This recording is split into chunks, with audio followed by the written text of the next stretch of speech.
1932 में जब ब्रिटिशों ने आम्बेडकर के विचारों के साथ सहमति व्यक्त करते हुए अछूतों को पृथक निर्वाचिका देने की घोषणा की।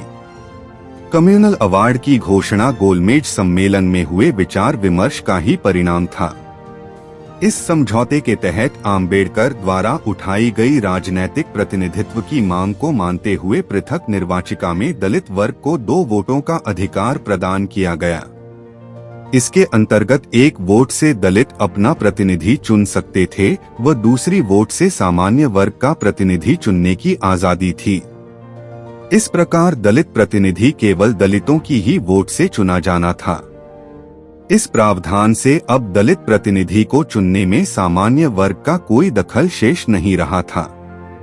लेकिन वहीं दलित वर्ग अपनी दूसरी वोट का इस्तेमाल करते हुए सामान्य वर्ग के प्रतिनिधि को चुनने से अपनी भूमिका निभा सकता था।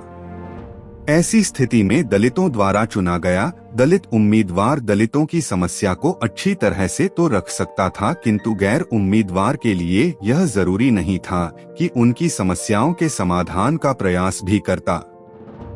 गांधी इस समय पूना की येरवड़ा जेल में थे। कम्युनल अवार्ड की घोषणा होते ही गांधी ने पहले तो प्रधानमंत्री को पत्र लिखकर इसे बदलवाने की मांग की, लेकिन जब उनको लगा कि उनकी मांग पर कोई अमल नहीं किया जा रहा है तो उन्होंने मरण व्रत रखने की घोषणा कर दी। तभी आम्बेडकर ने कहा कि यदि गांधी देश की स्वतंत्रता के लिए यह व्रत रखता तो अच्छा होता, लेकिन उन्होंने दलित लोगों के विरोध में यह व्रत रखा है, जो बेहद अफसोसजनक है। जबकि भारतीय ईसाइयों, मुसलमानों और सिखों को मिले इसी पृथक निर्वाचन के अधिकार को लेकर गांधी की ओर से कोई आपत्ति नहीं आई। उन्होंने यह भी कहा कि गांधी कोई अमर व्यक्ति नहीं है।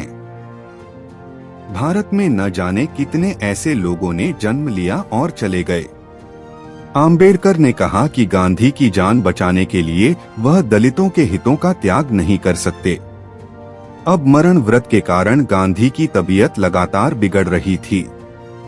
गांधी के प्राणों पर भारी संकट आन पड़ा और पूरा हिंदू समाज आम्बेडकर का विरोधी बन गया।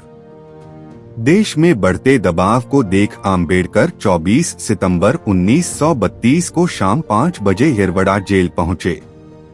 यहाँ गांधी और आम्बेडकर के बीच समझौता हुआ, जो बाद में पूना पैक्ट के नाम से जाना गया। इस समझौते में आम्बेडकर ने दलितों को कम्युनल अवार्ड में मिले पृथक निर्वाचन के